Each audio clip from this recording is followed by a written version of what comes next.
Right. Oh, sorry. Second. Motion and second has been made. Ms. Davis, can you poll us? Mr. Vaughn. Aye. Ms. Cunha. Aye. Ms. Dombrowski. Aye. Mr. Ryan. Aye. Motion has been made and passed. Come out of closed session. We are Mr. Vaughn, could you please read the certification of closed session? Whereas the New Kent County School Board has convened a closed meeting on this date pursuant to affirmative recorded vote and accordance with the provisions of Virginia Freedom of Information Act, and whereas Section 2.2-3711 of the Code of Virginia requires a certification by the New Kent County School Board that such closed meeting was conducted in conformity with Virginia law. Now therefore be it resolved that the New Kent County School Board hereby certifies that to the best of each member's knowledge, only public business matters lawfully exempted from open meeting requirement by Virginia law were discussed, and closed meeting to which this certification resolution applies, and two, only such public business matters as were identified in the motion convening the closed meeting were heard, discussed, or considered by the New Kent County School Board.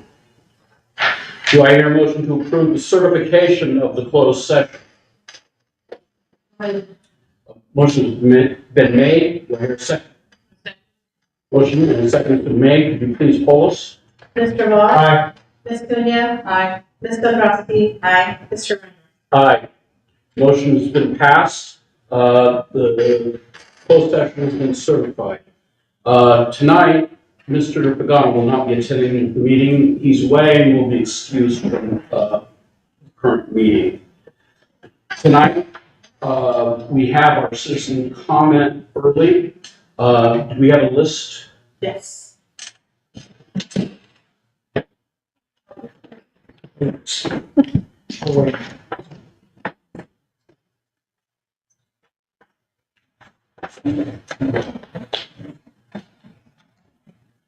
Tonight's citizen comment will be restricted to cell phone policy. We have two speakers. Before we speak, I'd like to thank everyone for coming to speak. Please note that the comments are limited to 3 minutes and must be about cell phone policy. Once the timer sounds, please promptly finish your comment and return to your seat. It's not customary for us to respond to you directly. Give us contact information. We can follow up with you. Thanks again for coming. Woman English. I'm sorry, but I didn't know that it was restricted to just the cell phone comments, but I do have a positive comment to make, if I may, in regards to the play, the high school play that was recently presented. Any objection to hearing the positive comment about the play? None being forwarded, will please come forward. Okay. I'm sorry, I didn't realize it was just restricted to that. I apologize. Oh, Thank you. That was Bobby over here. Yeah. How are you official? okay, Wilma English, District 3. Thank you for your service. We continue to pray for you, and we have nothing but praise for all of you for how you have handled all this thus far. What a difference a year makes. Last year, I stood before the previous one, bringing attention to the inappropriate play event, an offensive, immoral, beyond law play that was a disgrace. It did not reflect the traditional conservative values held by the vast majority of these people. But this year, the Bible tells us to give honor and to honor is due. So today I want to commend and congratulate everyone involved, Dr. Nichols, and especially Ms. Gallant, for presenting such an outstanding, family-friendly, and delightful play as The Little Mermaid. Thank you for getting back to clean entertainment that the whole family could enjoy, and not place for being radical agendas. Please keep it up. Thank you for your time. Thank you. Next is Elizabeth Morin.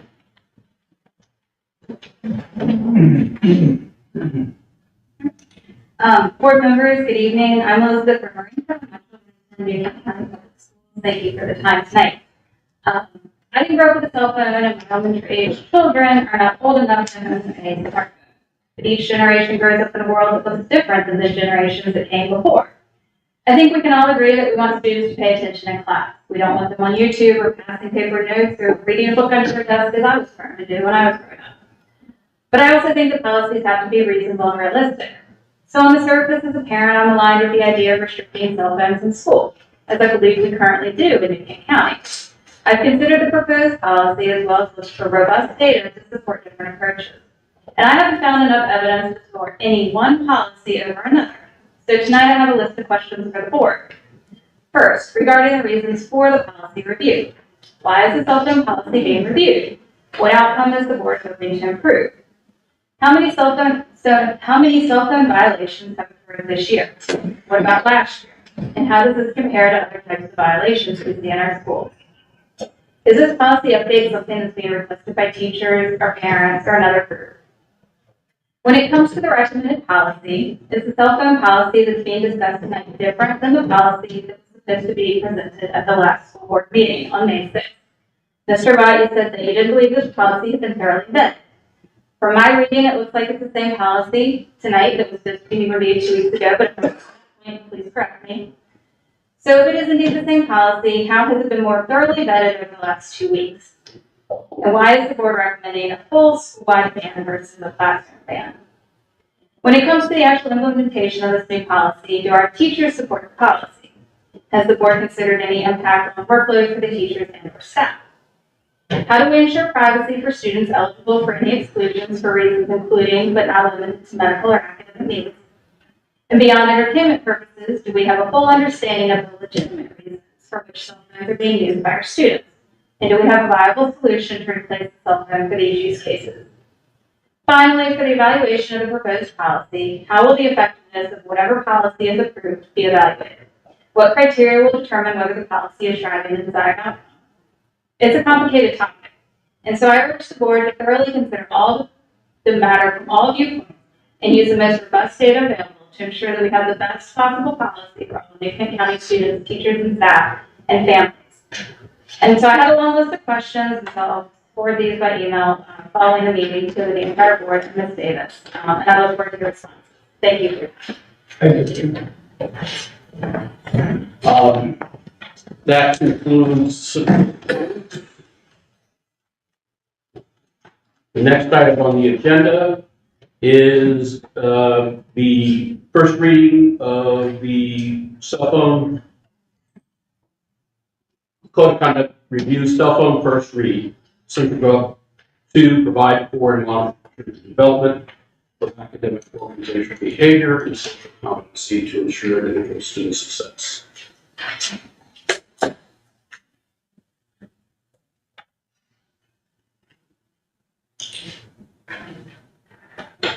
I'm going to go ahead and read this.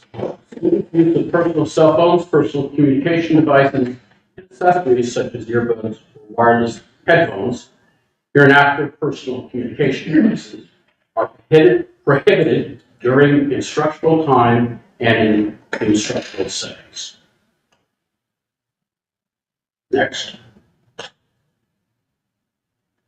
Students who violate this regulation will be subject to discipline ranging from a warning to out-of-school suspension as set forth in the Code of Student Conduct. Teachers and staff members will enforce the terms of this regulation as well as other applicable regulations and policies in a consistent and fair manner. Teachers will not be required to confiscate a personal communication device from a student who is in violation of this regulation. They must, however, follow the prescribed protocol for student violations of this policy.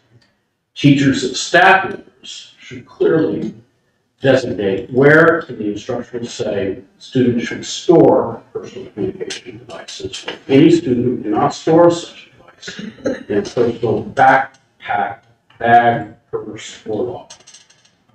Students may not be authorized to use personal communication devices to build instructional activities or as a reward. Teachers and staff members should model appropriate cell phone or personal communication device control by not using such devices during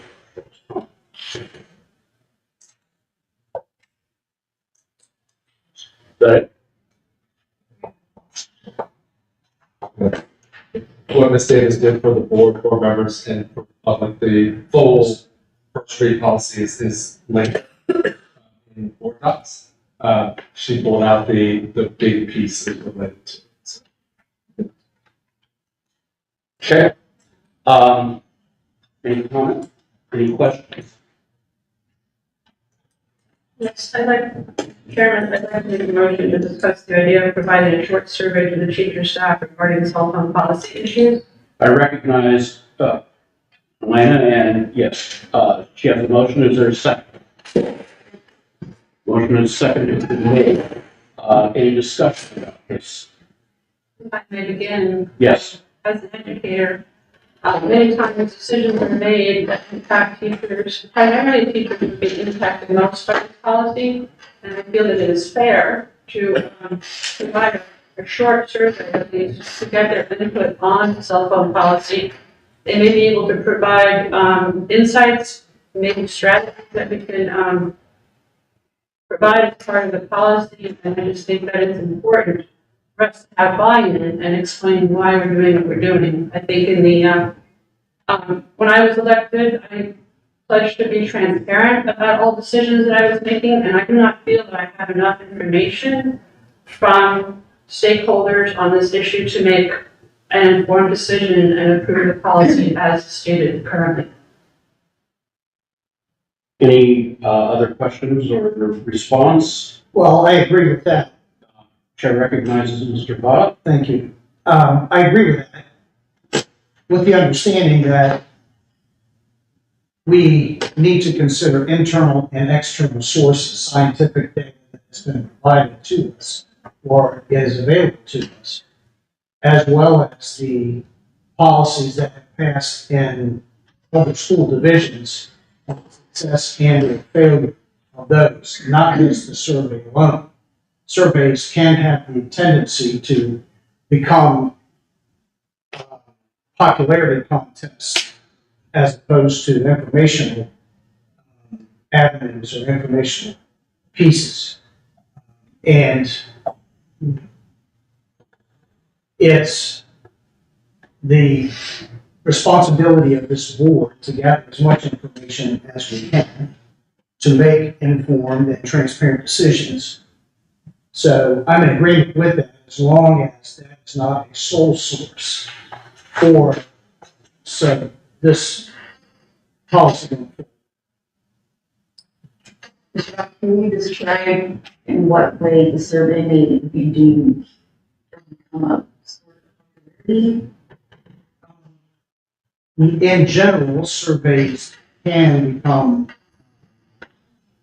less scientific and more emotional, if that makes sense. May I respond on this issue? I personally think surveys that aren't done professionally, there are none of these. First of all, as a data gathering tool, surveys require a knowledge of the population that you intend to question. They require the ability to get responses from a representative sample. If all surveys are determined, you won't have a representative sample, and you will typically get those who have most intense opinion on the subject. In addition, survey questions are a art form in and of themselves. You ask a question, it can have significant impact on how the survey is answered. We don't have any standards for how we're going to evaluate the survey. We have a time limit on how long the survey is going to take place, who's going to administer the survey, how is it going to be. These are all important questions. Surveys are difficult tools to use well. Are we're going to, have, most of the questions are probably going to be qualitative, but not quantitative in nature. You know, I'm sorry, I sound pedantic about this issue, but I've had experience with it. Suggest an alternative. I can suggest an alternative, and I would suggest a series of forums where we could talk to teachers. I mean, that we should be able to do that. Invite teachers to forum. If I may. Yes. I agree with that. Teachers' input is imperative. Staff input is imperative. We have to have it. But the survey line opens itself up to data that may not really represent the overarching heart and desire of teachers and staff members. Whereas if what is wrong with asking the teachers and the staff, here's the policy, what are your thoughts? Perhaps a staff meeting and or a forum where the teachers can speak for themselves exactly how they feel about a particular policy. And then we have straight from them exactly how they feel about the policy. Well, if I may, I'll explain how this came about. I was surveying lunch.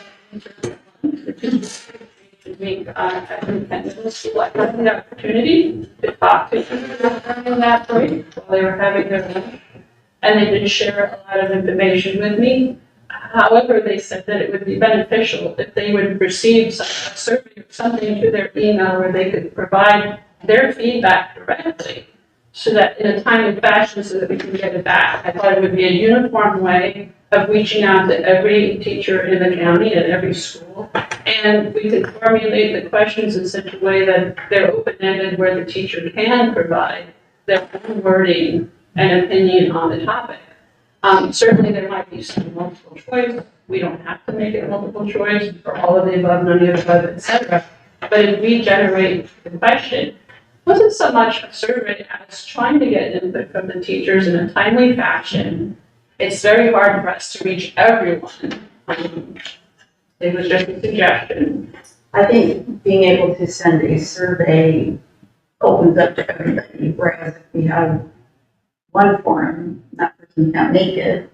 Plus, I think that's just another thing that teachers have to add to.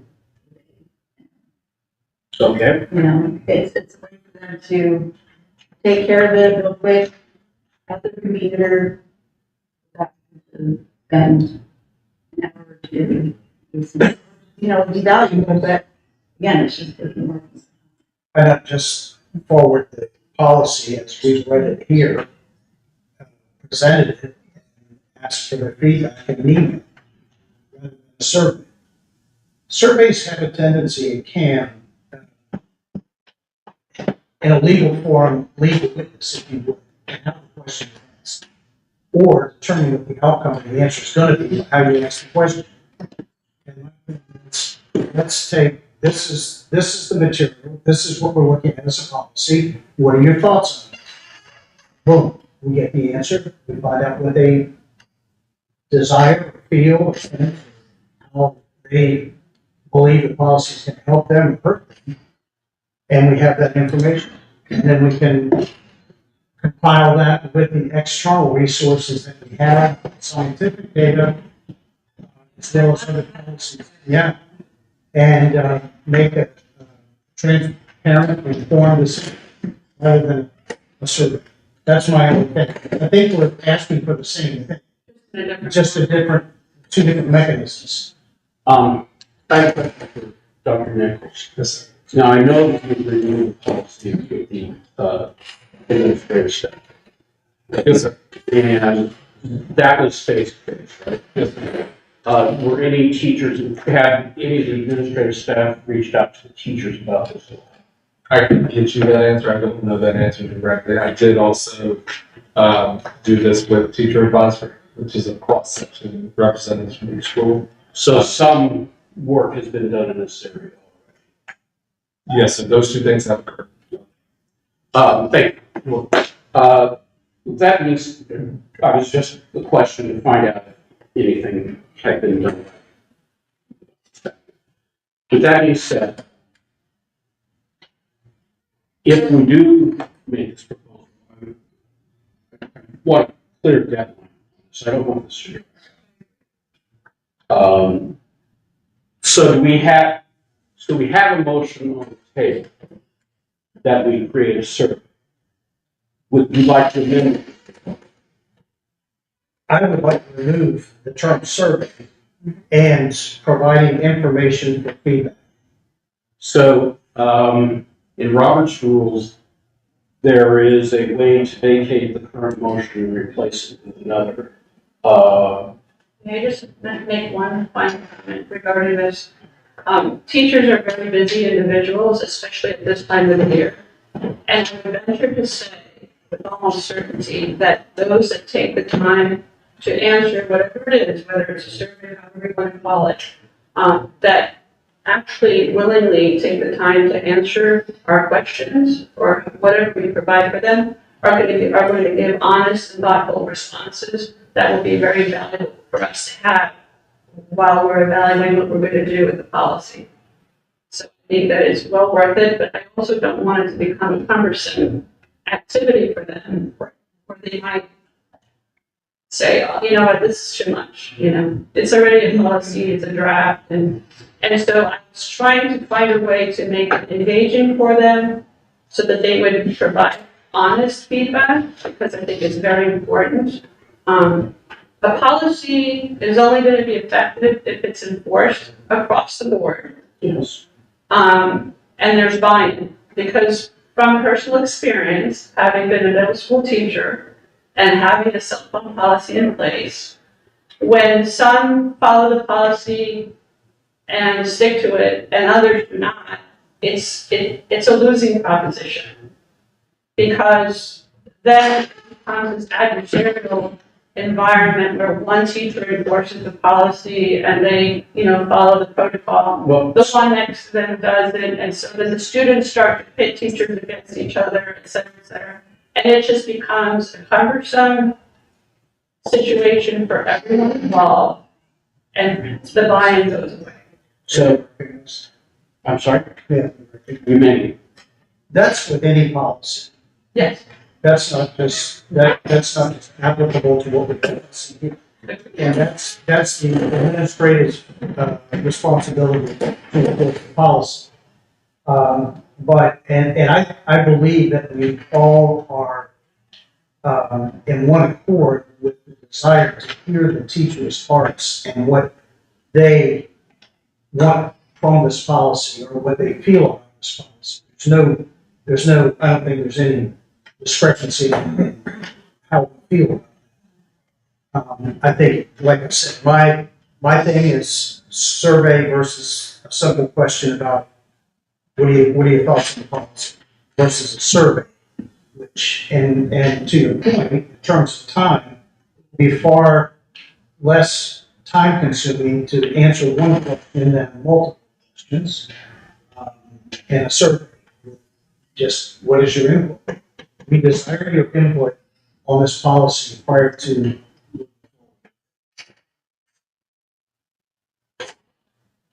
I like the idea, Mr. Chairman, asking. Yes. I like the idea of a survey because we intended to keep it quick, simple, just the 4 or 5 questions. And even if they don't answer them, at least it would be something where they could just maybe give them some ideas as to what they want to bring out or highlight about the policy. Instead of having to write or a paragraph. Having the opportunity to have something right there. Instead of just one question, how do you feel? So that's leading the question. That's what I'm talking about. How you word the questions. Exactly, where you don't need to if you simply say, here's the policy, what are your thoughts? We desire your input. Say, I think it's great, or I don't like it. So I think that there need to be some lead-in questions that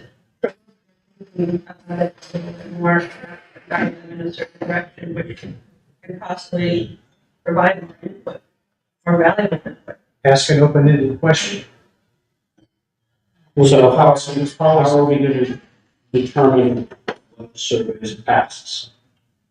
Excuse How me, are we gonna determine what the survey passes? what the survey, Specifics. we would have to come to an agreement and, I guess, formulate those questions together. So that everyone is okay with what is being asked. I think we should take a survey of all the teachers if they want to take a survey or not. It should be totally voluntary, by the way, and they shouldn't have to provide their names, because this way they can be truthful and honest. Or are you assuming that they won't be? If they have an email that is directly a question about the policy? Excuse me, I misspoke. Some people might feel that they can't provide as much information as they would if they didn't provide their name. And So that's just, the anonymity is part of what you're talking yes, about. We can ask them for feedback. So if you give them the option to provide their name or not. So, once again, I go back to the survey, how will it be administered? It would be pushed out by Dr. Nichols to each of the staff members. And they would have the opportunity to train. And how would that I be don't know announced? with the policy being part of the do it. There are a lot of. So, is there any more discussion? I'm sorry, if you already asked Dr. Nichols' question, but is there any type of application that allows for? No, I didn't ask.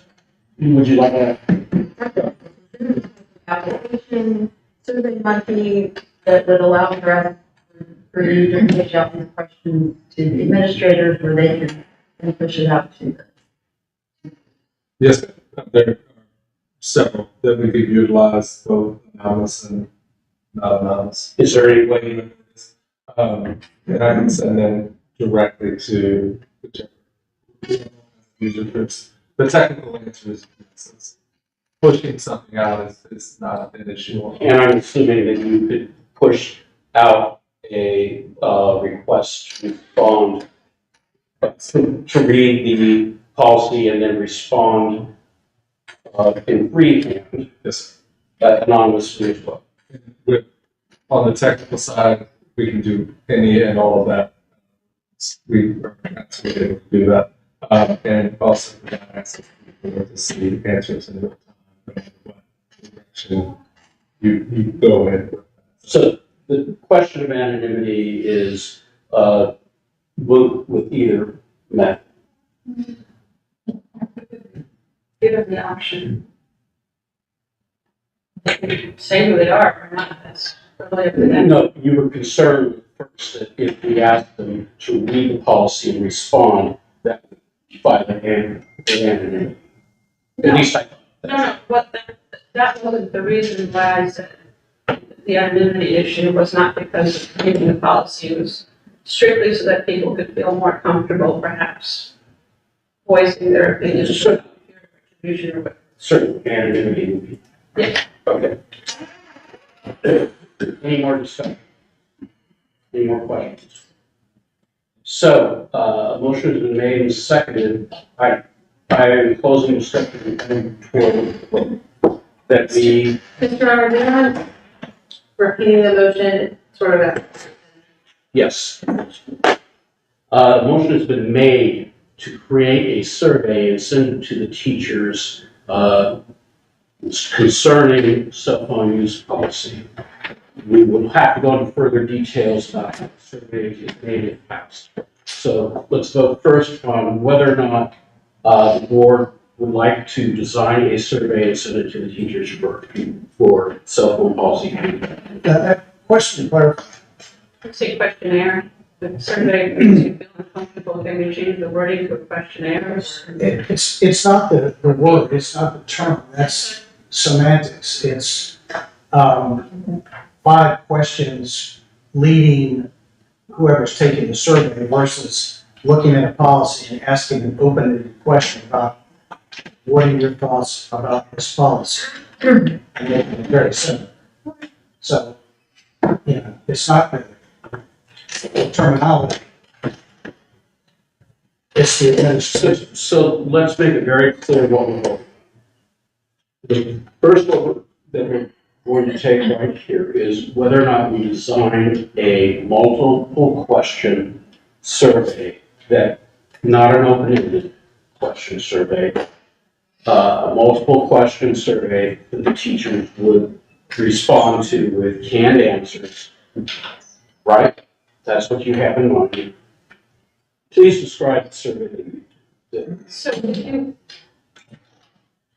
if you reviewed the proposed survey questions that were shared. Yeah. Some were open-ended. And some of the candidates. The only thing that format did not include was the actual policy as part of it, and requesting that they read the policy and provide their feedback on the draft, right? Because this is not policy yet, so this is the proposed policy. And I just want an avenue for stakeholders to have an opportunity to provide feedback.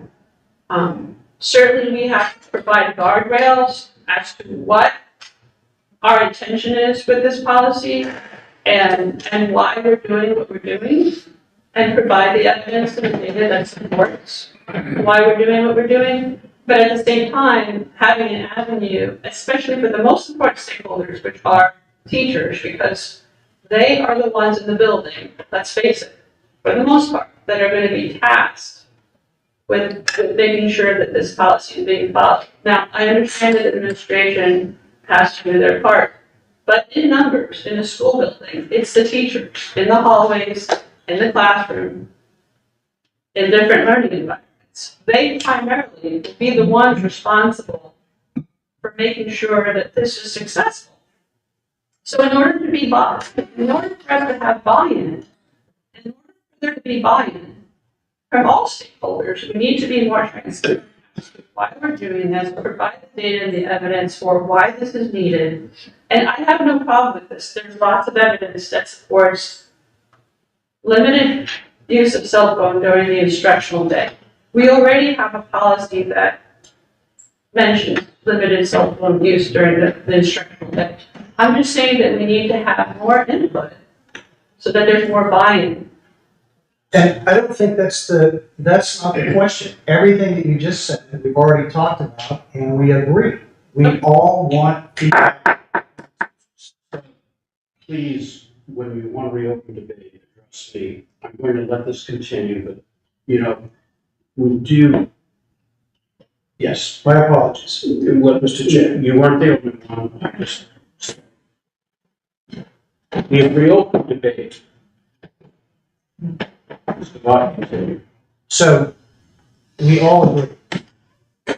It's important for the teachers and the staff members to get feedback so that we can hear what they say.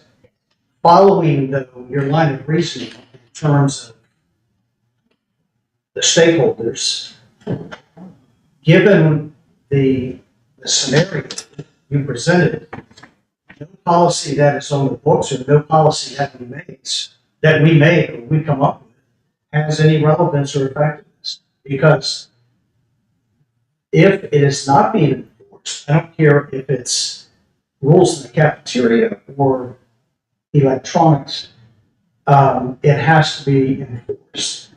And looking at that, that's the second leg of this thing. Once the policy, or this is policy, the next part of that is to make certain that it's enforced. And that is incumbent upon administration, as is any policy that's on the books.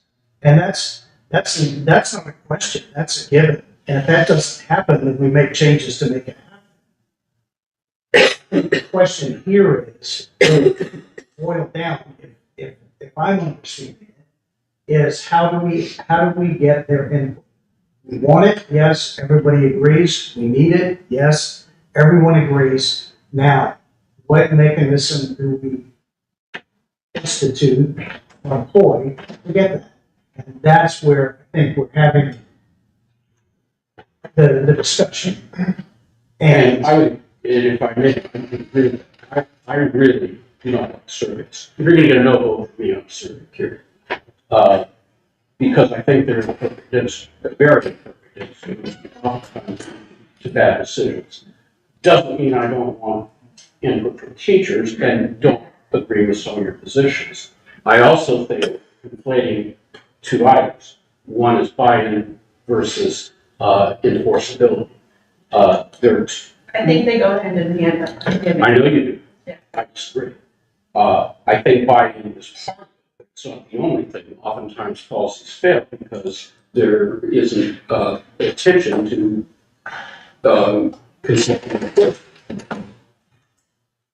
And yes, buy-in is part of it because if a teacher proactively ignores the policy, that's a problem. But that's also a part of their employment responsibilities. And if they're willfully, not following policy, that's more than a problem by. That's all I, want to say on those issues. I'm not against teacher feedback. I think it's important. I just had a different model. Tools for me would be that I use would be personal interactions, or the open-ended email. I think it's better than a survey, but I would prefer to have either the administration or me series of meetings with teachers where we can hear what their thoughts are. I'm open to anything that communication and feedback. So I'm also open to anything. Eventually consider teacher time. And, Well, you're going to be taking time in survey. different than asking them to go to a meeting. It's less time, yes, which is both good and bad. Yes. I offer a plan that would satisfy the input from the teachers without the live meetings through an email, which provides the policy and an open-ended question as to their input and comment on the policy. And that can be with or without indicating from whom it comes. Well, we have to vote on the policy. Let's close this. Do we have any more discussion at this point? Mr. Chair, I'm not trying to. Yes. So we are using the word teachers, the majority of our workforce are teachers, about 300 to 500. Yes. But you'll also have paraprofessionals that are having to Yes. might I suggest whatever we do, we have a role in the organization and we can give it to you across administrator, teacher, paraprofessional, those pieces. And you can see whatever you decide to do, if the feedback varies back to bus driver, whatever those pieces are. This team again is all strong, but I think that would give you. I have already assumed that administrators have taken questions and given us Just feedback. And so I was considering those out. Yes, we got other staff support. I support that. So, are we finished with discussion on this issue? Heather? Elena, anything else? I just hope that we can come up with a decision quickly and not drag this out. Make a decision on it in the upcoming days. Okay, so the question on the table is, are we designing a survey to send out to teachers and staff for their feedback on the cell phone use policy as proposed? That's the question on the table. I suppose that's the first question. Can you pause? Mr. Watt? No. Ms. Cunha? Yes. Ms. Dombrowski? Yes. Sorry. Yes. And Mr. Ryan? Nay. So that's five. The tie is not a majority, vote fails. Any other motions? Ron?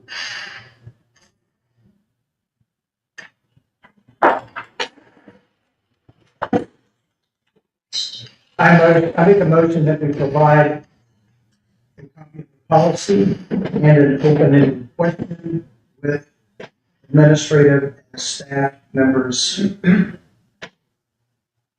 input on the so discussed policy. You allow me to rephrase it? Please. Motion on the table to send out to the staff the means of replying anonymously to the proposed policy, any thoughts or consideration, any thoughts or consideration for the staff. Can you repeat that again, please, Mr. Ryan? Yes, maybe I can make it more succinct. A request sent out that staff, including teachers, bus drivers, etc., send out their thoughts anonymously to the proposed policy, the proposed cell phone policy. So basically, it's an anonymous request. Is that understandable to everybody? Yes, I do have. Is there an application that allows? Oh, sorry, we need a second. Yes, is there a second? Did I hear a second? Heather, you have a question? Is there a way? I know there's like a survey application where they can respond anonymously. But if we're sending this as an email, Not necessarily sending an email that he has already indicated that there's a way that we can get anonymous feedback. that's my question. And of course, we'll send this to you before, Ross and I are kind of working on this at the time. Yeah, an email would be sent, in theory, with a link to a Google form. The Google form would have the policy in the email. The Google form would have the visual organization, and then any feedback that you're provided, you can put your name or not. We'd be able to collect that, aggregate that. And it's fairly straightforward for us to do. We can limit it to those with NKCPS addresses or not if you wanted to take this form further. So we had that capability. So that's off the top of our heads, kind of working through this live with you guys. That's what we think we would recommend. So I'd share it as a draft for you guys. That's exactly what we're speaking. Second question. If this is a two-meeting, would it be possible to provide a couple of open-ended questions that might help them to know what we're looking for? Technically, is that possible? It would be. you could include that in the email. Right. They don't have to answer each one. It's just some ideas. Technically speaking, it's about the email. It's fairly routine. Any other discussion? Once again, in lieu of trying to make it as simple as possible, what I hear is we're going back to a survey. You're gonna have questions that we design to provoke an answer, rather than just having them read it and let them say what they will say. Am I misunderstanding, or It would be suggested, it's nothing that they specifically answer. that's a survey? Am I?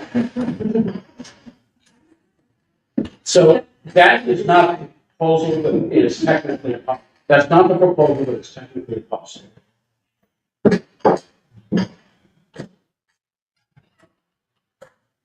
Any other further discussion?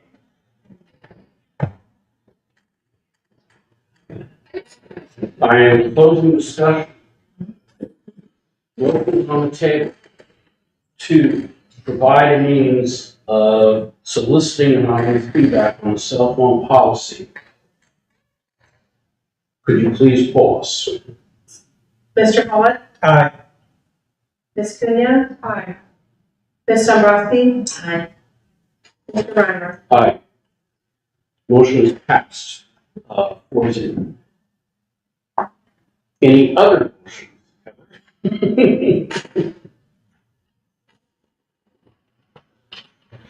I would like to know who will be in charge of, like, how we move forward from here.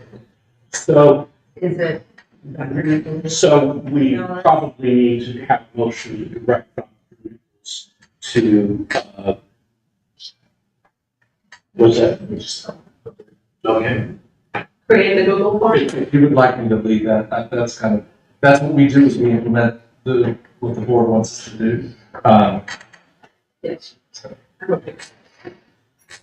you will have a draft. Decided tonight. Yeah, anything implementation, I'm assuming this meeting does not. Be more than happy to do that. So, we have seen multiple policies implemented in nearby counties. We've seen model policies. Are there any policy changes that are being proposed at this time? That are in the policies written right now. Yes. Or, Just one clarifying question. yes. Board members, in this, I would like to put like a deadline, which you would like to. So if you have any thoughts, it doesn't require, whatever you guys think, and I'm happy to propose something here. So, Just, I am going to suggest and make a motion that the deadline be the Friday before the next board meeting. Yeah, Is that, that's the plan. may, The next board meeting is June 3rd, so.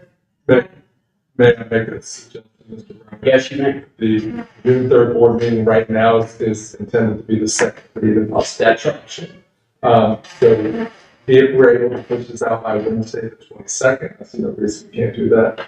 We could have the 29th as the, am I right about that? As the date that it's due. That sounds good. Board members would have that, have A little bit more a time. little more time than just a week. Yeah. Is that? absolutely, or the sooner if you can. Yes, sir. Yeah, I like this. So let's vote. I think this needs to be voted on. Motion's on the table, that Dr. Nichols will place a deadline on the responses at May 29th. And provide the board with the feedback in a timely manner.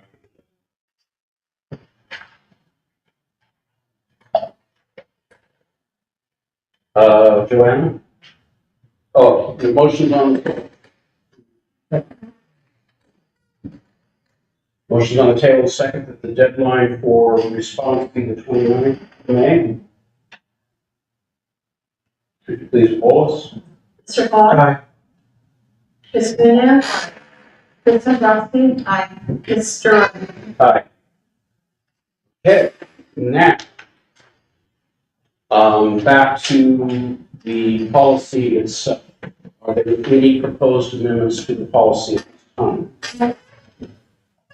I have none, Mr. Chair. Ms. Cooper? Thank you.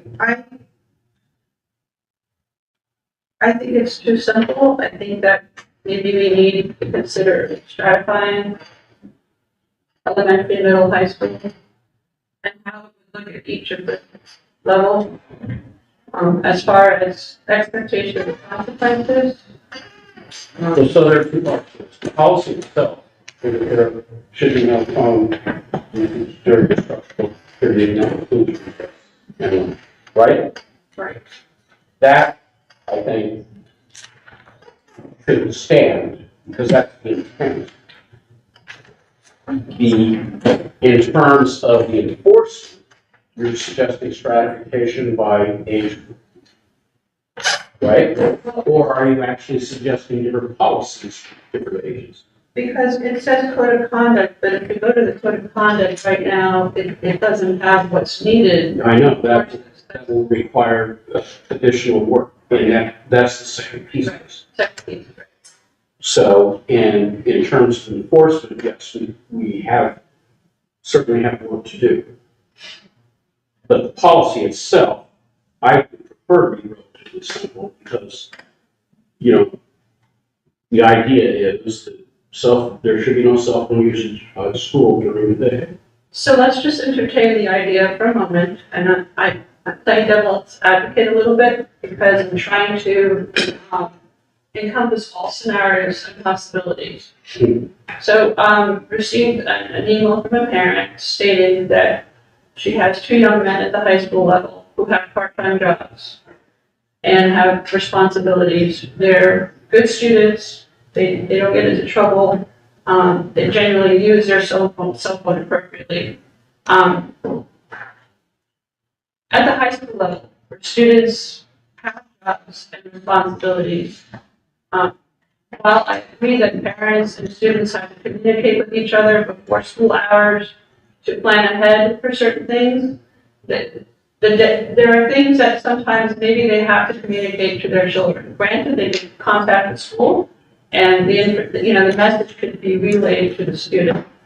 At the high school level, again, we can talk the pros and cons because I know the addiction issue, and we want students to socialize with one another and communicate, but a very set time during lunch where they would announce 10 minutes, let's say 5 minutes, for them to be able to use their phone to check messages or relay, send a message about something.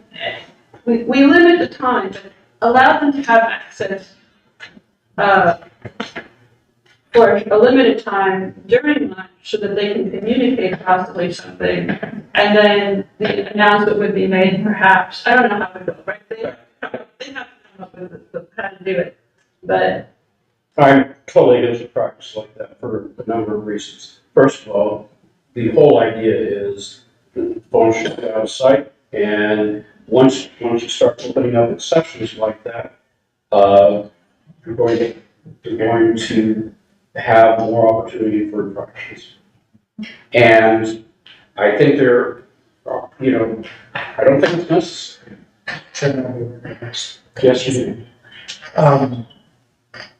You were concerned about policy not being adhered to and discipline not being applied. That's opening up, in my own opinion, that's opening up the opportunity for us not to be able to enforce that. If it's 15 minutes or it's 10 minutes, inevitably, at 18 minutes, somebody's still going to be on their phone. And that's the issue. 3 minutes is going to become a topic of discussion and a determination whether it's discipline. The reality is there are students right now in the high school, parents are calling in the middle of the class time and they're having discussions. So this is, I appreciate all the feedback. I understand, the perceived hardship, but the benefit, which we have found from other systems that have initiated this policy, has been better communication, better academic understanding, paying more attention, less in terms of less discipline issues, especially with the videotaping and the bathroom issues. And So I don't know, as much as I understand and hear that parents' concerns, I don't know how you would enforce that. Quite frankly. I don't know how you would be able to define that line. So I personally would be opposed to that.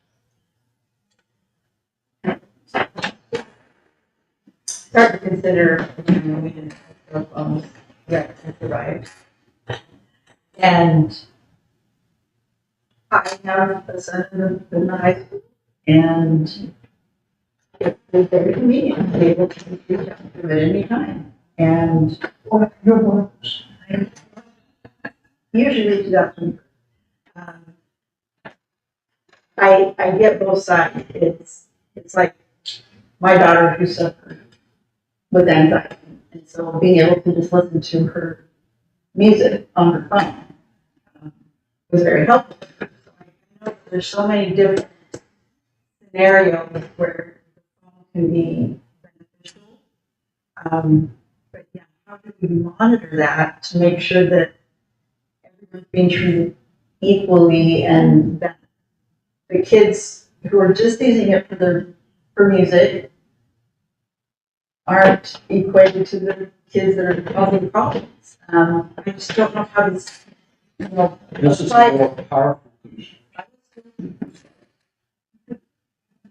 I don't know how you apply a whole blanket policy without being unfair to somebody. And the unfortunate reality that we live in is that I think we've all read and seen so many, read about what these cell phones are doing to kids' brains overall. And if we could just ensure that they could only access music, that would be right. We can.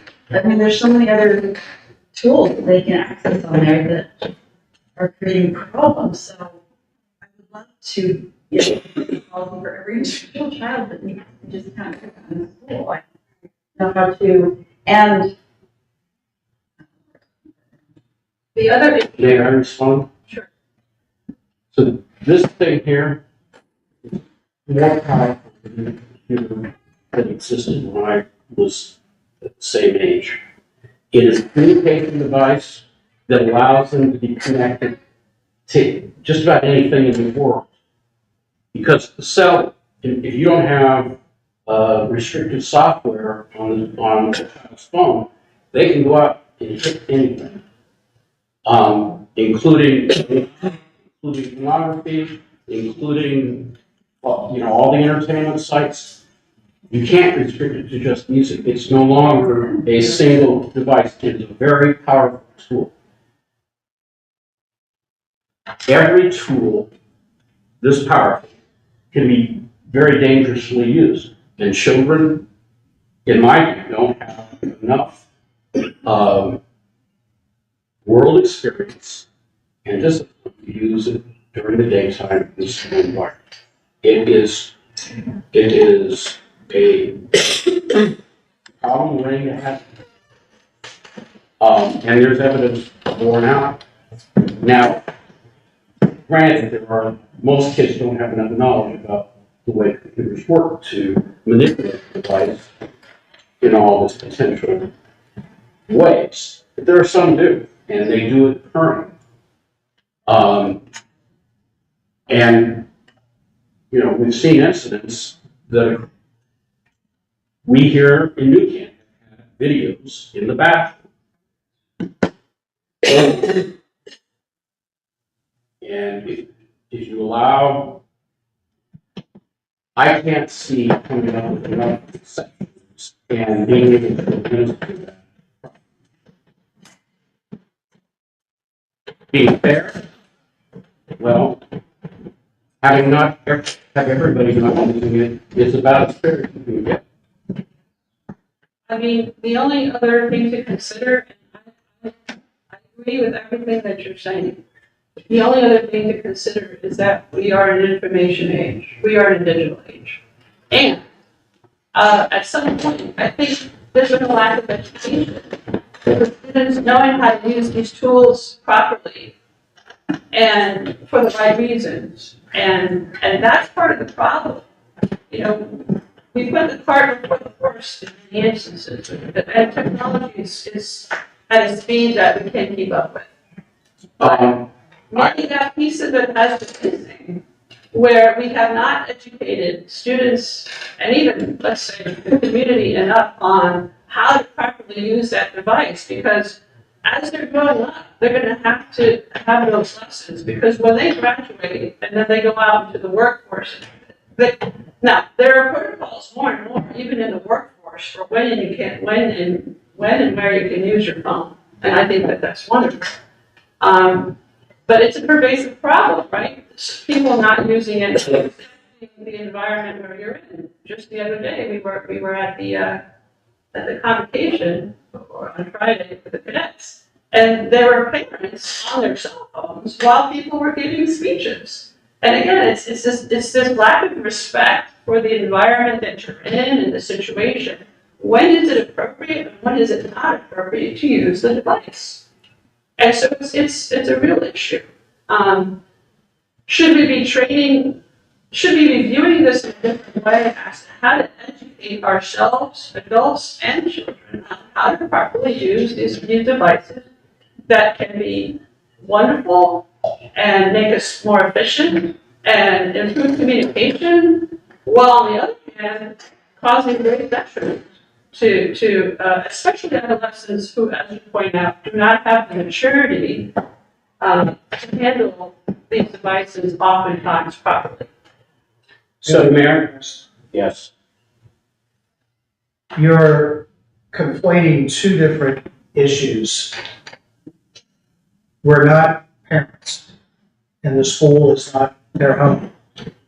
Parents' responsibilities in terms of such things, parents' responsibilities for such things. We have responsibility to protecting children, keeping them safe, and making certain they get a highest possible quality public education. That's our responsibility, hence this policy. Now, the other side of it is we're asking students who physiologically their brain has not developed to the point that they can even make rational decisions. That part of the brain doesn't fully develop until you're 25 years old or older, seriously. No, I understand. And we're asking them to make rational decisions when they're only capable of making emotional decisions.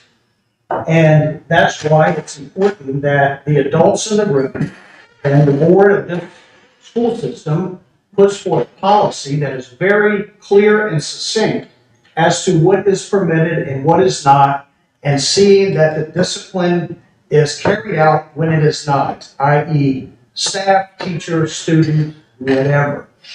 If we go down this road of trying to be the parent at home and teaching good manners, etiquette for use, paying attention to the instructional time, we will get nothing done. So we are tasked with a policy that I believe should not have any exceptions, should be very understandable, very cut and dry, very simple, considering and with the consideration of emergency situations. And that's it. If we open up things in the cafeteria for 10 minutes, that's going to become 30 minutes. That's going to become an hour. In the policy, nobody will be able to enforce it. And we can't, I hate that it's not a great policy for every child. I hated that when I raised my 4 children, but I had to be the dad and I had to put forth what I knew needed to be done as an adult. And my 4 children, like any 4 children, were all very different. but they still had the same rules that they had to adhere to. So, And I mean, something, I still think the best education is a classical education. It doesn't involve technology. You look at Maggie Walker, you go into their rooms, they're writing on paper, they're doing your math on paper. They make very little usage of computers and cell phones. I think anybody that, if we take the approach, you take into consideration what you said, we should be changing the curriculum here in order to foster certain kinds of cell phone usage and computer use. Nobody has suggested that up until now. I don't think that's necessarily a good idea because, once again, some of that is parental guidance, and some of it is tool training that they'll need when they approach a particular job. This thing is too broad and too general in order to focus. So I argue that the best thing that we can do is focus on teaching them traditional disciplines that we are trying to improve this. Well, I agree that our priority, and I said this in our last board meeting, in my comments at the end, our priority has to be providing the best environment to learn. Right. And to provide the safest environment, emotionally, physically, and intellectually, to do so while in a school setting. It is certainly a place of learning first and foremost. And so I agree with that. That has to be our priority. So, any further proposals for amendments to the policy? Mr. Chairman, Yes. Dr. Nichols, do we know much about, I believe that one certified that requires a cell phone to monitor. Are we aware of any specific IEPs or other medical needs? Yes, there will be students, almost at each school that will, for current arrangements, need to utilize this. We have to be very careful with that because it also involves medical information and things that we, so I mean, that is something that we have to, you're outlining one example, which is the real case that we have in one of our schools, where that technology is utilized to keep that student safe, during the day because of medical pieces. There are other examples of that, and we would work with our administrators to, work through those different pieces. They know exactly who those students are. The other piece related to classrooms, photography that utilizes, we work through that administratively. But there would be scenarios where there would be students who did have them under the current set. Without saying more than I can. And we had already asked to look into those kinds of situations where classroom requires some usage and we're talking about Is there something in the policy that specifies the exception? Something you would say? not sure. Didn't read the whole policy. I think there is something that calls out those exceptions. If not, we should certainly have it. I don't know if there is anything in what is in Board Docs.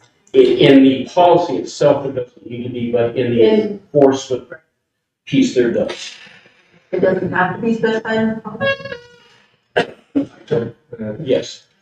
So we need to be very careful we're not confusing policy and regs. That's So policy is action by the board. So an example of a policy is students will not utilize that big piece. And then the regulations are how we would do that. So in the and what you have here is really a policy and regulations. And we need to one of the amendments would be best separate those. So within those regulations, that's kind of our how-to guide, that we would put in there that, medical remedy exceptions, and I would use words, would be part of that regulation. So we kind of tease the two.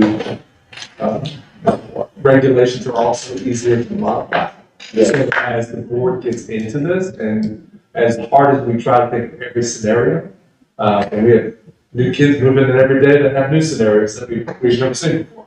That it would allow us to come back and modify regulation, whereas modifying policy is much more difficult, intentionally so. Actually, that was one of the things that I was planning on putting as an amendment to the policy, was to separate the policy. I have one question here.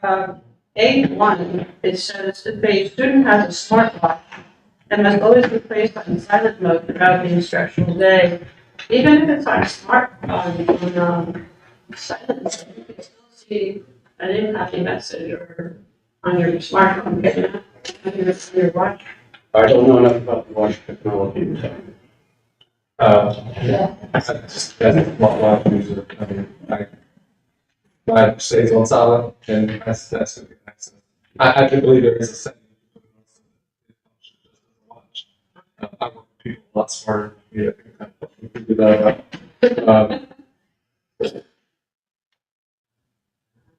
So may I put a motion on the table to separate the policy and the regulation? Yes. I second. Any discussion? Is that necessary? I think it is, because once again, the policy, I think, is just, there will be no cell phone usage during, instruction during the day. And that the regulations and all the other things around how these, what exceptions there are and, how we enforce it.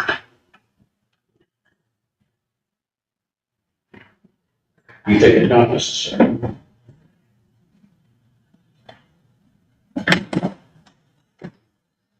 I don't know, asking the question. Oh, I'm sorry.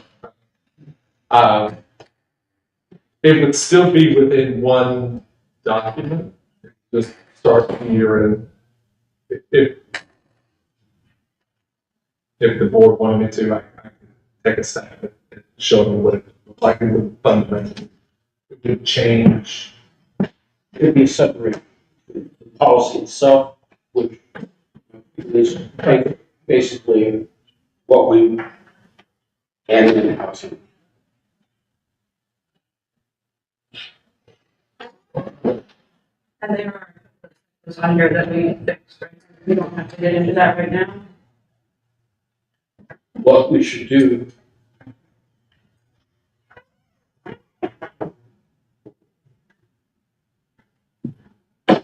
is, before the next meeting, if we could all review it and send any potential redactions.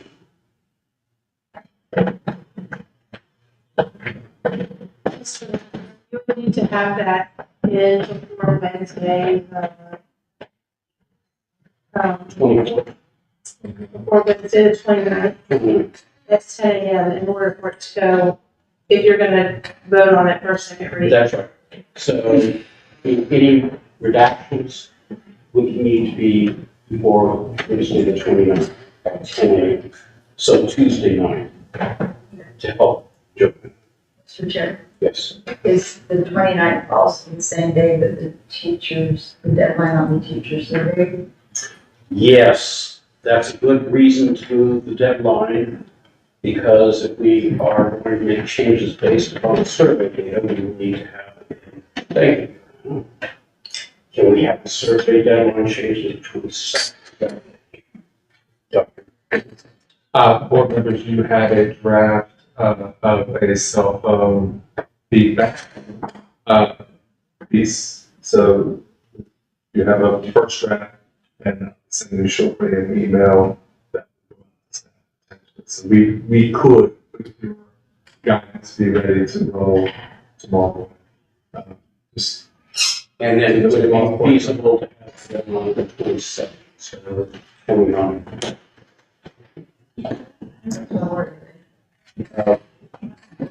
So, The teachers, the teachers are all Friday and then staff is Friday and Monday. I can share any date that you guys. So,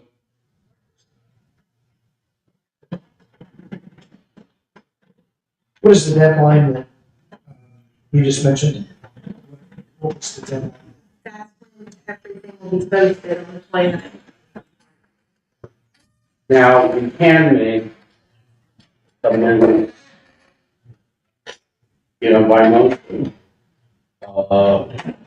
Although they wouldn't be posted for public view, and that's something. If it's shared between you all, it has to be given to public review. So that would mean that in order to consider any of the data that we get back, we have to have that posted, by Wednesday, 10 a.m. If you're gonna vote on June 3rd. Well, so if the feedback is posted, we would then have it to review, it would be public information and we could consider it. I'm not understanding. So if feedback from teachers is publicly posted by 10 a.m., we can use that in consideration of, What you're gonna vote on has to be posted on the 29th. and we can't make any changes to what we're going to vote on. Well, You can amend it, you can That's amend what it I mean. at the meeting. At the meeting. yes. So all I was saying is, if we have the feedback from the teachers by the 29th that it's posted, we could consider that feedback when we vote. Yes. Chair, that may be a lot of feedback to consider in a very short period of time. It is. It would be a lot of work. Given that we are at the end of the school year, I would be appreciative to have more time to consider and allow more opportunities for their concerns and questions. I don't want this to feel like something where I want to get it done more than anybody, but given that we are still looking for feedback and the time frame of having to Well, post. so what do you propose? I would propose the second one finally to occur in July. Well, second reading doesn't have to be the final. Second reading doesn't have to be the final. And with the proper motion to, I would like to consider continue to work this because if we don't, it's going to get dragged even longer. So we can decide at the second reading whether we want to vote for it or not, or suspend it to another. Given, we can take a look at the feedback we get and say, we need another meeting. That's for us to decide. We don't have to vote for it, but I won't continue to have this business on our agenda.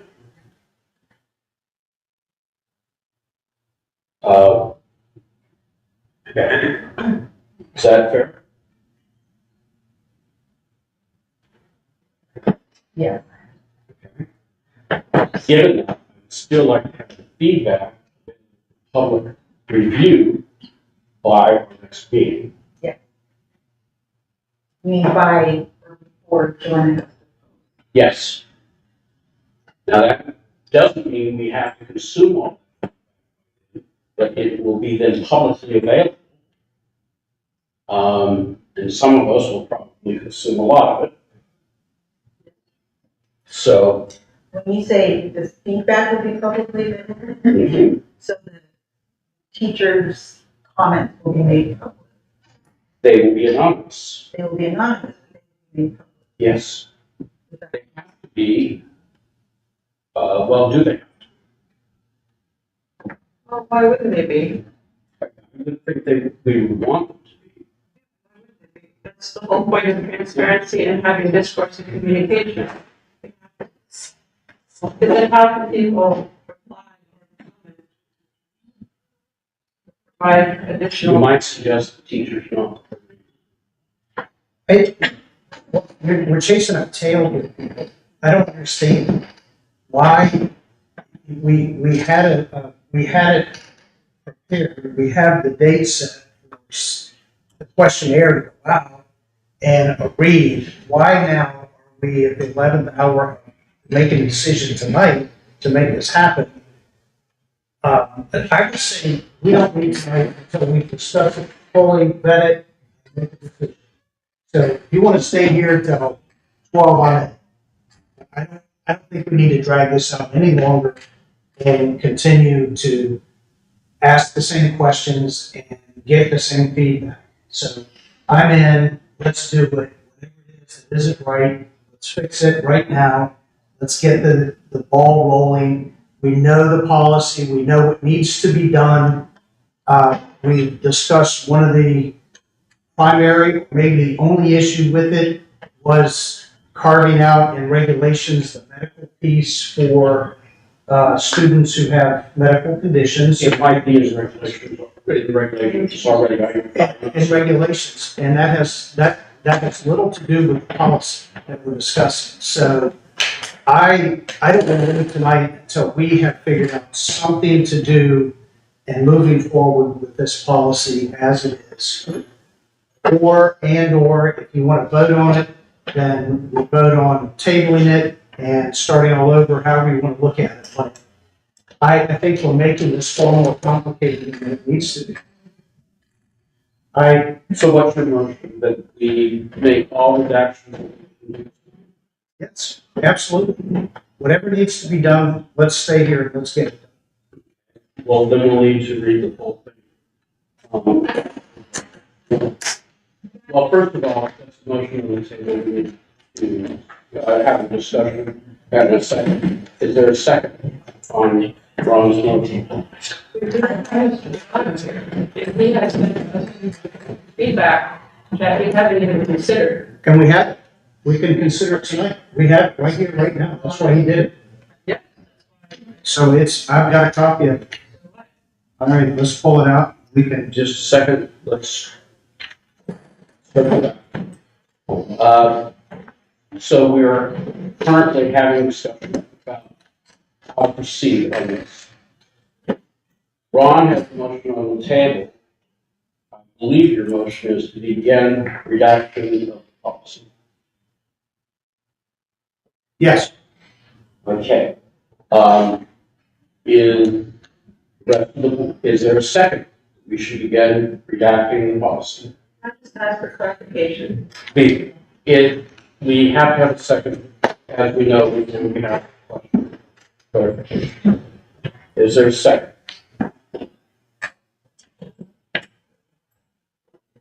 No second, then the motion dies. Now, is there further discussion? Have further clarification. Just because we're reviewing this today and going through it, doesn't mean that it's the final. No, We can, it's not final until we vote. thank you for clarifying. Stay and work through this. Okay. Okay, so, is there a motion on the table to begin redaction of the policy? I move that we make the redaction so needed on this policy this evening. Is there a second? Vote? Mr. Lodge, Aye. Ms. Cunha, Aye. Ms. Dombrowski, Nay. Mr. Reimer. So, I make a motion that we begin by reading through these notes.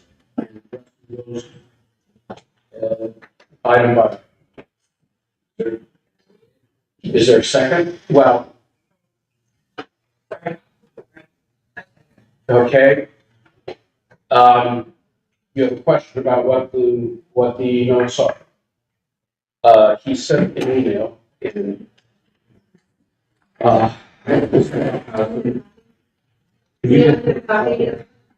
you have copies? Please do.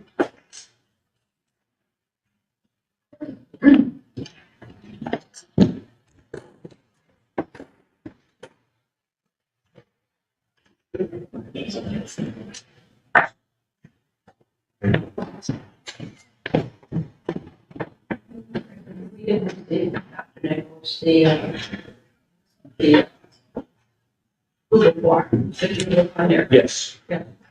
It's really good. Look on policy. Look on policy.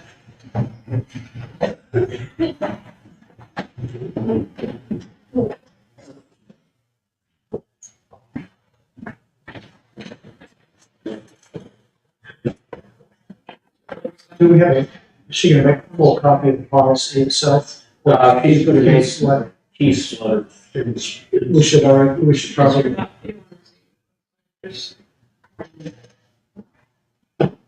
oh, that's from the Google thing. That's what it's. Actually, you know, put it together. Not good.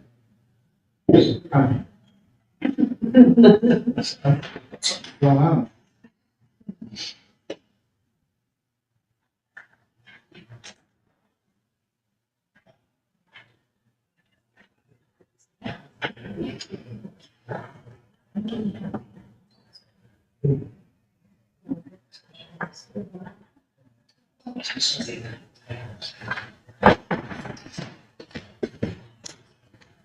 Do have paper copies of the policy itself as well. I don't, I have this. I don't, Is that a part no, of this is what I thought. Draft. Isn't that a draft? This is what we need. what? where did that come? I haven't seen that. Right, because what was being read was not word for word on the draft that was shared. That's what No, I'm this was, we need a copy of it. you can pull up the real thing on one. Oh, this is not, I did it. This is the one that I was using. The policy I'm looking at right now is, This Yeah. is what just came out of her. It doesn't match that. that's not full policy. That, I just pulled the, Oh, no, we need. Oh, that's what I just gave you. that's why I was confused. Oh, this is full policy. No, we just have the highlights. No, up there, it's just the highlights. But the paper that I just gave you is what was given to me, stated that it's. Okay. Did you read Mr. Pagano, I have Mr. Pagano comments on it. Would you like to take a copy of that? I've got a copy, but if the rest of you want it, here, Anyone else need I it? also sent it to, sorry. Yeah. Yeah, that's- The slides that are up there are just, summation. summation for purposes of a guide for the meeting. Okay. But the policy that you all gave me originally is what I just handed you. From what I gather, and, I'm sorry. Yes, Now, they- yes. From what I gather, in Mr. Pagano's, notes, the difference I saw, other than policy that we have, is, the possibility of having a contract, student contract, at the beginning of the year, that states that they have read the policy and the parents have read the policy and that they both understand it. Is that your understanding? Yes, I like that component. Yeah. Other than that, I didn't see any marked changes or differences. I saw one. Okay, He indicated cell phone use is not permitted on the school bus. I don't know if that's in our policy. yeah, we changed that. There's no way to. No, and that's why that was changed.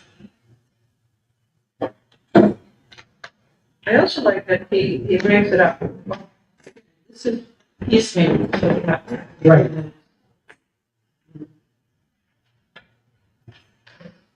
Okay, so I have a motion on the table that we read Keith's notes publicly. Okay. Motion is second for me. Mr. Watt, Aye. Ms. Cunha, Aye. Ms. Dombrowski, Nay.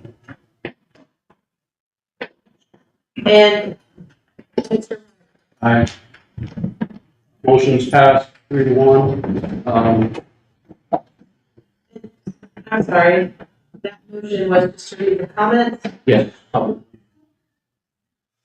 Yeah, go ahead, Lana. Okay, this is, students, this is, comments that were provided by Mr. Pagano, who could not be with us today, and he shared this information with us. Why do we come to school? Well, it's the law. A huge part of why we come to school is for this in-person socialization. In our connected environment, we learn from each other, teachers and other students. We learn to work together, take turns, listen well, speak up, question things publicly, and be collaborative. At school, we do these actions face to face. We are in a technology revolution, something that has changed our society. The challenge is to learn to not let it control our society. We adapt and adjust to make improvements when things are not working well. And as with other changes in our school over time, our prior policies started not to support the goals of school and learning, creating more problems than solutions. The fact that most students desire to be on phones is not only a student phenomenon. Staff, teachers, all of us are pulled to our phones. We too will be working with new guidelines around our phone use. Quote, whether intentional or not, the phone can remove us socially, intellectually, and emotionally from being present with those we are with. The decision to move to phones away during a day was thoughtfully intentional. Excuse me? Phones away during that day. Excuse me, during that day was thoughtfully intentional. We want us all to have this opportunity for face-to-face connections. Not being presently focused has increased social isolation. Social isolation issues and negatively affects mood, behavior, performance, and grades. While social media can be intentional and positive, it can also cause others to feel left out, judged, anxious, and targeted. We hope you will reach out to a friend or teacher if things are hard, and we hope you will take the time to think it through yourself. Less phone time will make that possible. NPCPS recognizes the importance of communication and collaboration and already provides approved devices and access to advanced technology for students to be productive in our classrooms. Subject to the rules for grade levels detailed below, we believe that having phones put away in lockers so that the phone is physically off and away from the students is the best practice. If students do not have lockers, then we will require that phones be left in their first period rooms and places like hanging pocket holders, baskets, or a lock safe. For those classrooms where this is not logistically possible, then having students put their phones in their backpacks powered off for the entire day is the next best choice. To restate it, quote, cell phones, smartwatches, and any other communication devices may not be used while on campus. If you feel your child has got a cell phone, it must remain in their backpack, turned off while at school and during extended care. Texting and videotaping are not permitted anytime or anywhere during the school day. Failure to follow these guidelines will result in a behavior detention and confiscation of the phone. This policy is in effect for the entire school day, including extended care. Requests to use a cell phone or other mobile device may be screened and the conversation monitored. Out of view on site for the whole of the school day. Any phone in view and on site will be confiscated, logged, and securely held until the end of the school day, at which point it can be collected by the student. Repeat offenders will be sanctioned in line with our existing behavior/cell phone policies as amended from time to time. Quote, all NKCPS middle school, high school students must complete a cell phone contract before bringing a cell phone on campus. This contract will be completed during registration. Once a cell phone contract is on file, it is valid for the entire time a student attends middle school. Per school board policy, your cell phone must be turned off from the first bell in the morning until after the dismissal bell in the afternoon. And then there are other scenarios here. In grades K-5, quote, possession and use of personal telecommunication devices, including mobile telephones and smartwatches, is strictly prohibited unless medically necessary and accompanied by a doctor's note explaining the need therefor. All NKCPS middle school, high school students must complete a cell phone contract before bringing a cell phone on campus. This contract will be completed during registration. Once a cell phone contract is on file, it is valid for the entire time a student attends middle school. Per school board policy, your cell phone must be turned off from the first bell in the morning until after the dismissal bell in the afternoon. In grades K-8, students will not be permitted to display, turn on, or use a telecommunications device, including a cellular telephone or other electronic device on school property during the school day. The use of mobile telephones or any device capable of capturing images is strictly prohibited in locker rooms or restroom areas, while at school or at school-related or school-sponsored events. The district is not responsible for any damage, lost, or stolen electronic device. End quote. Quote, all NKCPS high school students must complete a cell phone contract before bringing a cell phone on campus. This contract will be completed during registration. Once a cell phone contract is on file, it is valid for the entire time a student attends high school. Per school board policy, your cell phone must be turned off from the first bell in the morning until after dismissal bell in the afternoon. End quote. In grades 9-12, the NKCBS recognizes the additional need due to student extracurricular work, sports, family obligations, as well as being new and first-time drivers. To keep the focus on academics and to reduce unnecessary distractions, the school enforces the following. Cell phones and all mobile devices, the following. Cell phones and all mobile devices shall be turned off when entering school campus. Cell phones and all mobile devices shall be kept in the student's backpack or locker, not in clothing pockets. Cell phones and all mobile devices are not allowed to be used in a classroom, library, common areas, or restrooms. Cell phones and all mobile devices can be turned back on at the end of the school bell. At the end of school bell, to communicate directly with parents, friends who are assisting in transportation. Cell phone use is not permitted on the school bus.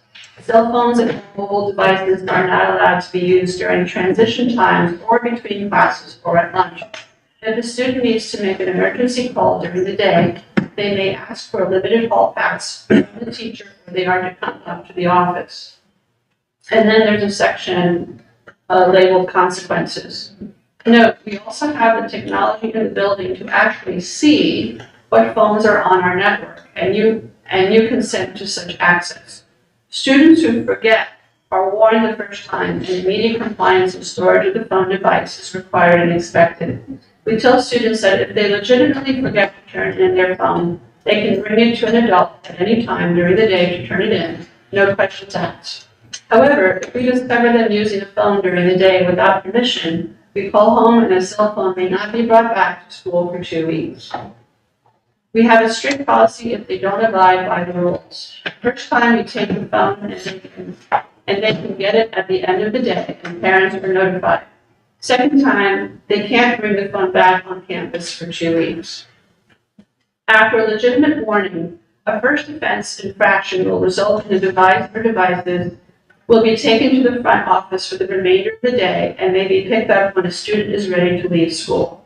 Second offense, device will be taken to the front office and must be picked up by a parent or guardian. Third offense, device will be taken to the front office and a meeting will be set up and may result in the device to be left in the front office daily or 2 weeks or a permanent ban. First time violation, cell phone or mobile device is held in school office until parent guardian can pick up after 3 p.m. Second time violation, a referral is written and the cell phone or mobile device is held in school office until a parent guardian can pick up after 3 p.m. Third time violation, a referral is written, the cell phone or mobile device is held in school office until a parent guardian picks it up. Student must check in their cell phone each day by first school bell and pick up at 3 p.m. for the rest of the semester. Fourth violation, permanent ban for the remainder of the school year. When teachers try to enforce the rule that they do not follow themselves, it can create negative tensions in the class. Teachers can go on their computers when they need to, but to go on a phone during class without saying something like, sorry, I have a child care emergency, sets a bad example of this new policy. Ideally, the child care person would have contacted the main office and sent a message to the teacher, just as we want parents to do when trying to reach our student at the school. If it is necessary to use your phone, please do so out of the sight of students and in a private setting. Letting friends and family know about this new policy can also reduce the potential for them reaching out via phone or text during the day. The last section is called for parents.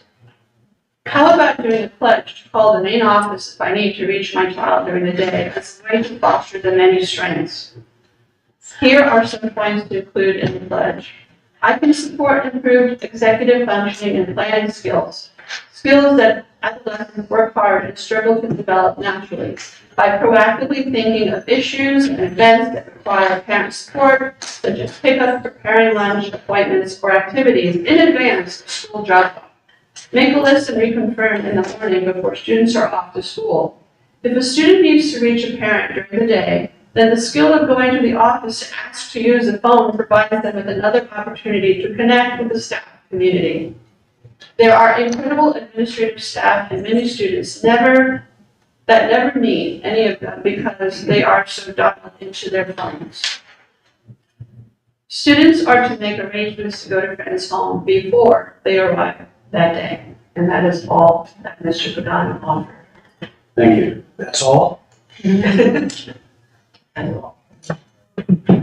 So based upon that, that's a lot. Yeah.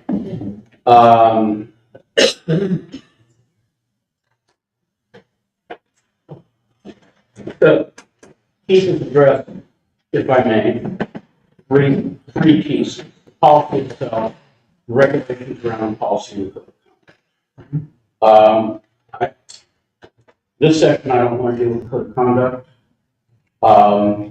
So he addresses emergency issues and medical. Yep. Would both be a welcome addition to the regulations. Mhm. And in terms of the policy itself, I didn't hear anything that contradicted the policy. There may have been things that strengthened. He offered additional justifications and excuse me, lost my train of thought. He offered additional justifications and arguments strengthening the intent of the policy from what but I don't think anything was at odds. Mr. Chair, if I may, Yes. he went further and talked about no cell phones on the bus. Yes. We had initially talked about that. And that would be an amendment to this policy. I'm not in favor of that, but if there's a motion to consider that change, we should offer it. And I'm sure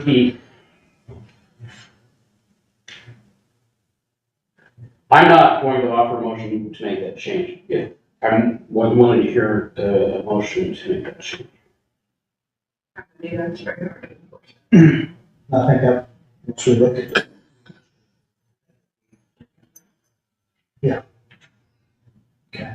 Mr. Chair, I have some questions. Certainly.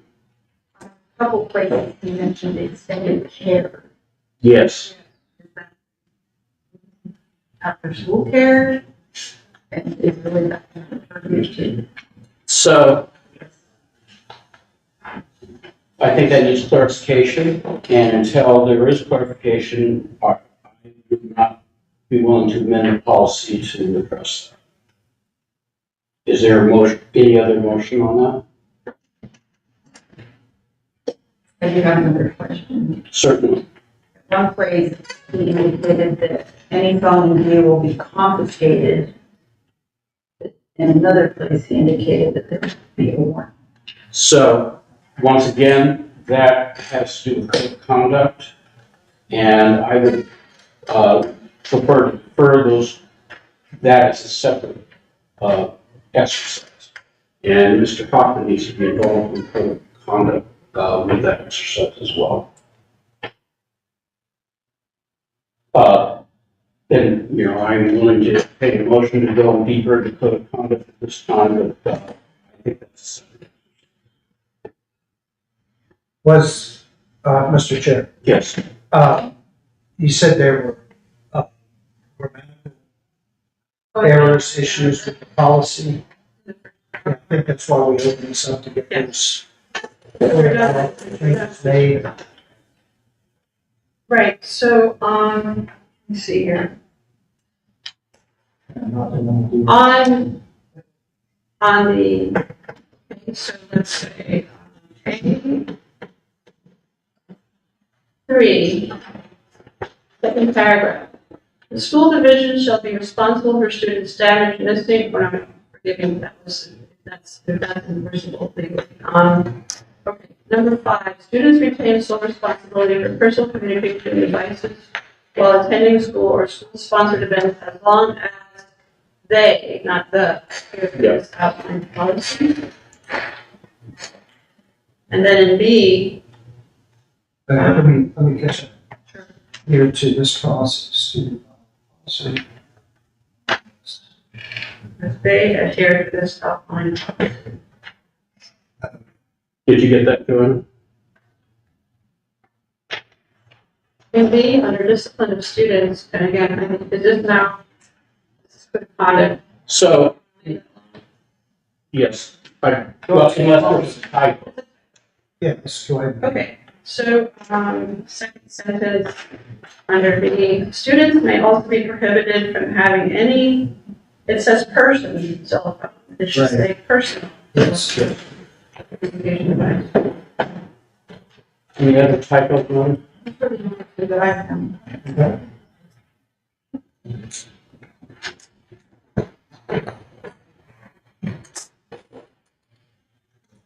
So I make a motion that we have Joanna correct those 2 typos in the document. Is there a second? Vote? Mr. Vaught? Aye. Ms. Cunha? Aye. Ms. Dombrowski? Aye. Mr. Reiner? Thank you. I'm going to make a motion. Dr. Nichols has proposed that he draft a version that would separate the policy from the regulation. He's often do that for us. I'd like to make a motion to accept his proposal. So moved. Is there a second?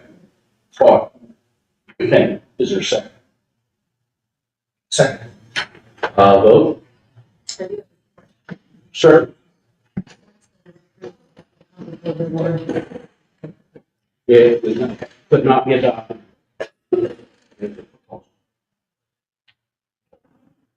Chairman, jump in. Yes. What I would not change any content, it would really just be formatting. Separate.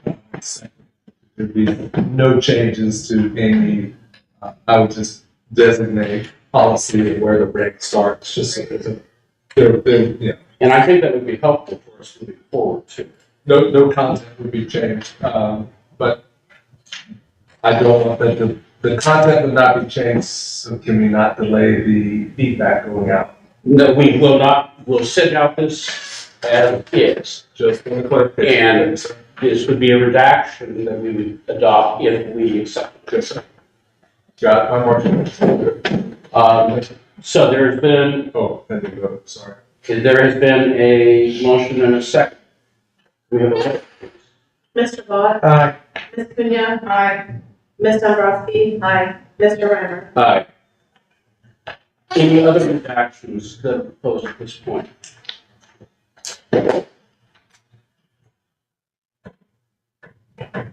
I see.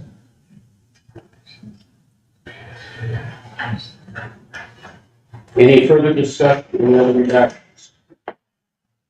We will have a second reading then, next board meeting. We will have feedback along with that second reading. We do not have to pass anything. We will also have a public document that separates the policy and the regulation. And we will have key. Just one more clarification, and the deadline for submitting the feedback, being moved on. I have several different dates. So what I would like to propose is be before Wednesday so that Joanna has a chance to accumulate it and put it on public. So right now, 28th, Tuesday, that is over the staff on that Monday, so somebody can, can actually put like a midday Tuesday. That would be perfect. Should we vote on that? I think you're going to do it. Okay. Any other discussion? Now, we've had a long evening. We have a couple other items on the agenda that could take a while. I would suggest that we move those agenda items to the next meeting, except I want to consider the student matter that is coming before us. So what I would like to do is move old business, code of conduct, or strategic plan information. And we had, I was trying to see if they had prepared something strategic.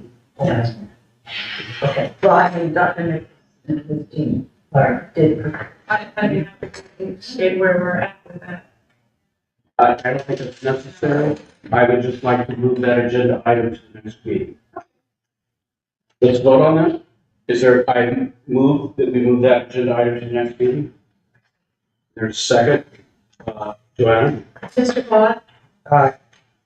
Ms. Cunha. Aye. Ms. Dombrowski. Nay. And Mr. Renner. Aye. So that moves us to action items. And one of our action items this evening is a consideration of student matter. Personnel and student. Mr. Dr. Nichols, can you brief us on this issue? Yes, sir. Oh, I just make it. So, we're good. It's been a lot of discussion.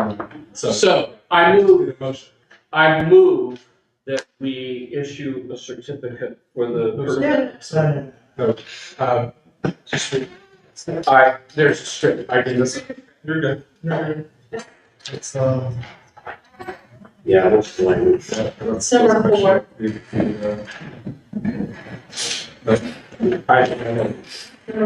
I'm getting excited. There you go. All right. At this time, we will vote. At this time, we will vote on the superintendent's consideration on personnel and student matters. Do I hear a motion to approve the superintendent's considerations on personnel and student matters? so moved. Second. Mr. Vaught. Aye. Ms. Cunha. Aye. Ms. Dombrowski. Aye. Mr. Renner. Aye. With that, So moved. Members of the board, starting with Ms. Kumar, do you have anything else to add? Say thank you. It's important to hash out these. It's important and talk through things to. Thank you all for staying and watching us do that. I appreciate it. Mr. Ross? Just want to give a couple shout outs. The Michigan School, well, I don't involve a lot of other schools, but it's phenomenal. It's amazing to see the talent that our students have and you've expressed in so many different formats. I was just really blown away. Also wanted to give a shout out to all sports teams and softball, baseball, tennis. Really well done. You can't let off.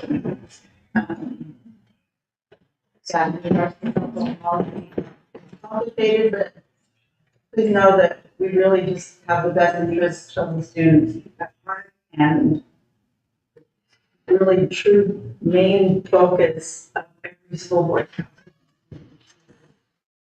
We take that seriously. We want to make sure that we are doing things that will and activate better student achievement. And every article we read, I've read, continues to indicate that cell phone free schools are producing a lot of positive results. I know it's going to involve ways that we think and do things, but I hope you'll work with us and look for, hopefully some changes. There have been articles that have specified that, at first students were upset, teachers, parents. After a couple of weeks, they were like, so we understand there are so many different variations and circumstances that we need to consider.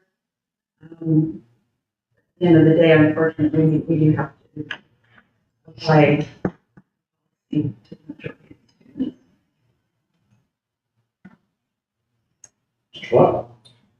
Yeah, what you've seen demonstrated this evening, I am so proud of you. It's what school boards do. They discuss things openly, not behind closed doors, and present and have the ability to convey our own passions and understanding of every situation.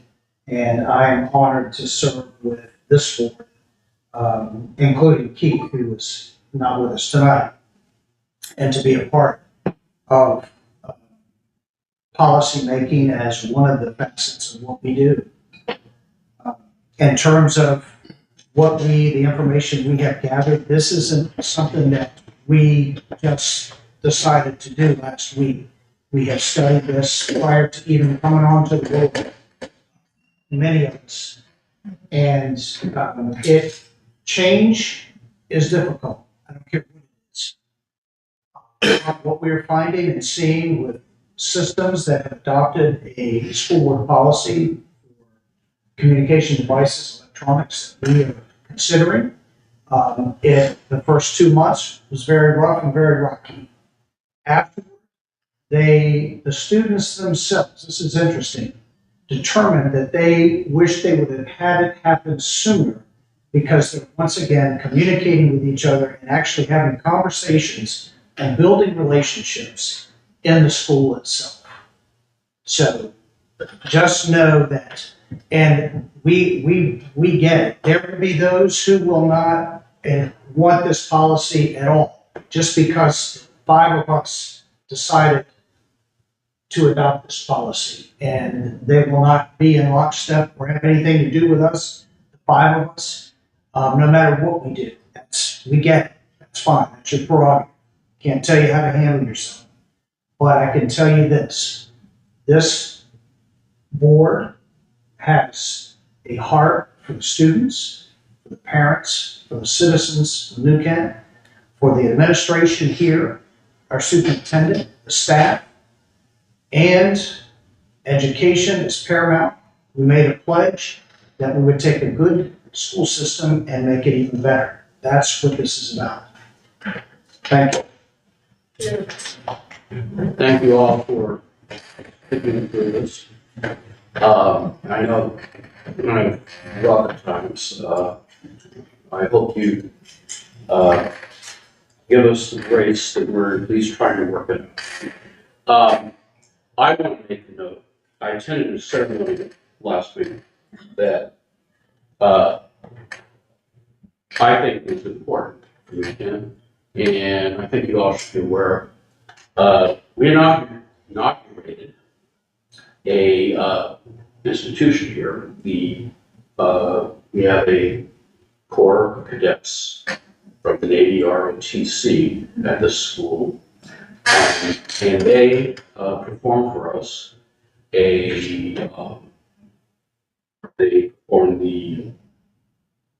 what's the arms thing called? 16. This, it is a common military discipline that they perform using mock rifles. And it was inspirational to see these young men and women representing the school very well and committed to some core values that I think will be important for this community. And I hope that you see them, get involved with them, and support them.